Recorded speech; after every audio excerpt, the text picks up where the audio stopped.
नमस्कार, माय माउली हिंदी समाचार में आपका स्वागत है और मैं हूं शेख इस्माइल। आदिलाबाद जिला केंद्र से नीलेश राउत की रिपोर्ट।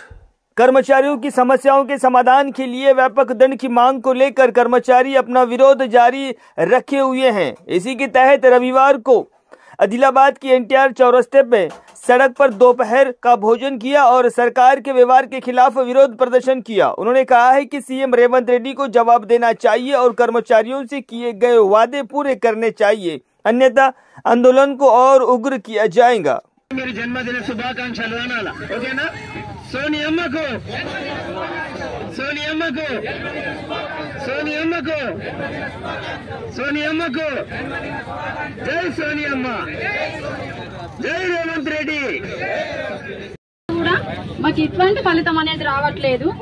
అన్ని వింగ్స్ ఉన్నాయి, ఇందులో అందరూ చాలా కష్టపడుతున్నారు। ప్రతి స్కూళ్ళల్లో కూడా టీచింగ్ స్టాఫ్ గానీ వేరే స్టాఫ్ గానీ అందరూ కూడా చాలా బాగా కష్టపడుతున్నారు। ఆ కష్టానికి ప్రతిఫలం అనేది లేదు। ముఖ్యంగా చూసుకుంటే పీటీఐల తరఫున నేను మాట్లాడుతున్నాను। ఇప్పుడు ఈ వింగ్స్ లో పీటీఐ తరఫున చాలా మంది ఉన్నాము, అర్బన్ లో ఉన్నాం, రూరల్ లో ఉన్నాము। ప్రతి స్కూల్లో ప్రతి బాధ్యత మాదే। రెగ్యులర్ టీచర్లతో సమానంగా మేము వర్క్ చేస్తున్నాం।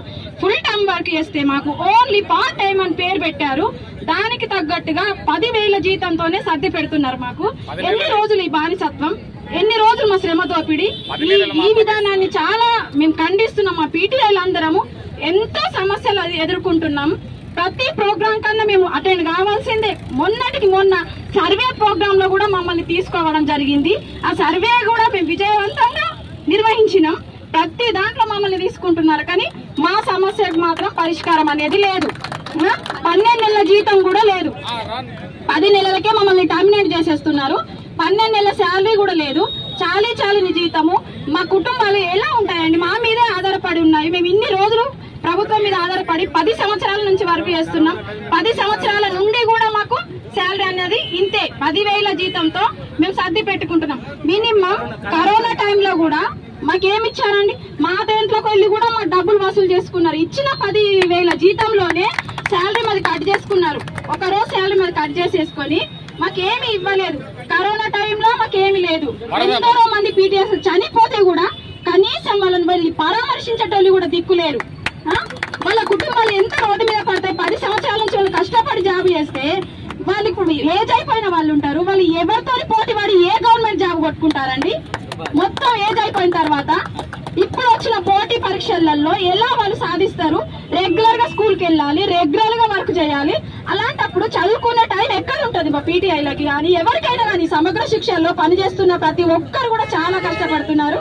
ఒక్క వింగ్స్ అన్నది కాదు, అందరూ కూడా కష్టపడుతున్నారు। వీళ్ళు లేనిది అక్కడ వర్క్ జరగదు। సమగ్ర శిక్షలో పనిచేసే ఉద్యోగులు లేనిది ఏ వర్క్ కూడా జరగదు। అది అందరూ దృష్టిలో పెట్టుకొని వర్క్ చేస్తున్నారు। ఇంత కష్టపడ్డందుకు అధికారులు విలువ ఇవ్వరు। ఎక్కడికైనా వెళ్తే స్కూళ్లలో విలువ లేదు। వీళ్ళు కాంట్రాక్ట్ ఇచ్చారు, వీళ్ళతోనేం పని? మనకి వీళ్ళతోనేం అవసరం? మేము చెప్పినట్టు వీళ్ళు వినాలి అంతే। వీళ్ళు తక్కువ శాలరీ తీసుకొని ఉద్యోగం చేస్తున్నారు, వీళ్ళతో మనకేం పని? వీళ్ళని ఉన్న రోజులు ఆడుకుంటాం అంతే। ఇట్లాంటి బానిసత్వంలో ఎన్ని రోజులు వర్క్ చేస్తామండి? ఇప్పటికైనా గవర్నమెంట్ స్పందించాలి। ఆడవాళ్లకు మినిమం గౌరవం ఇవ్వాలి। రేవంత్ రెడ్డి సార్ గారు మాకు గౌరవం ఇవ్వండి సార్, ప్లీజ్ మిమ్మల్ని రిక్వెస్ట్ చేస్తున్నాం। ఆడవాళ్ళ తరఫున ప్రతి ఉద్యోగి తరఫున నేను రిక్వెస్ట్ చేస్తున్నాను, రేవంత్ రెడ్డి సార్ గారు మేము ఇన్ని రోజులు కష్టపడాలి? కష్టపడటానికి మేము సమాన పనికి సమాన వేతనమే అడుగుతున్నాం। మేమేమి ఎక్కువ ఆశించట్లేదు మిమ్మల్ని నుంచి, మేము కష్టపడుతున్నాం కాబట్టి అడుగుతున్నాం।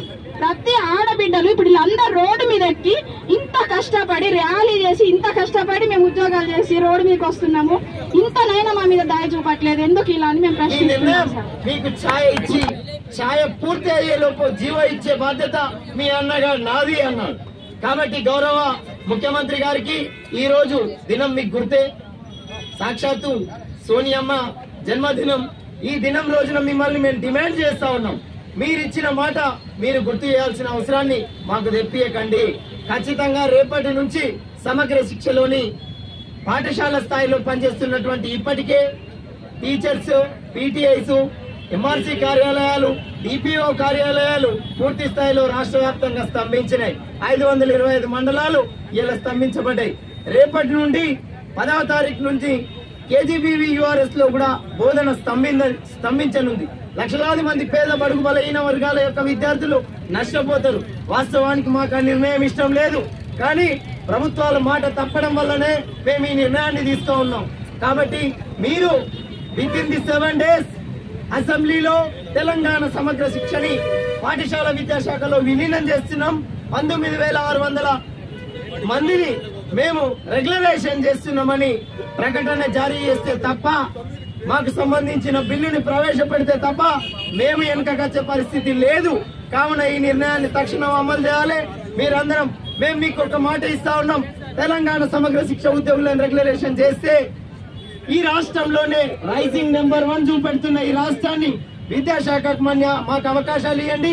రాష్ట్రంలో విద్యాశాఖని బలమైనటువంటి శాఖగా మారుస్తాం. మీరే మా మంత్రి. వాస్తవానికి మాకు మంత్రి లేరు, ముఖ్యమంత్రి మీరే, మా మంత్రి మీరే. మరి మాకు ఎవరు చెప్పుకోవడానికి కూడా దిక్కులేడు. కాబట్టి గౌరవ ముఖ్యమంత్రి గారు, మీ శాఖ ఇది, మేమందరం మీ బిడ్డలం. మీరు స్పందించకపోతే ఎవరు స్పందించాలి? లేదంటే మాకు తక్షణం మా విద్యాశాఖకు ఒక మంత్రిని కేటాయించండి, మేము ఆయనతో మాట్లాడతాం. మీరేమో ముఖ్యమంత్రి, మాకేమో అవకాశం లేదు. అయినా 4 సార్లు మిమ్మల్ని కలిసినాం, మీకు సమస్యను చెప్పినాం.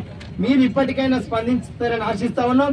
ఈ సందర్భంగా రాష్ట్ర అధికార ప్రతినిధిగా పడాల రవీందర్ అయిన నేను మిమ్మల్ని లాస్ట్ సారి రిక్వెస్ట్ చేస్తా ఉన్నాం, సోనియా జన్మదినం సందర్భంగా అయినా మీరు రేపు కనీసం ఇవాళ ఆలోచించి రేపైనా అసెంబ్లీలో ప్రకటన జారీ చేయాలని డిమాండ్ చేస్తా ఉన్నాం. సమగ్ర శిక్షకు సమగ్ర న్యాయం మాత్రమే మేము కోరుతా ఉన్నాం.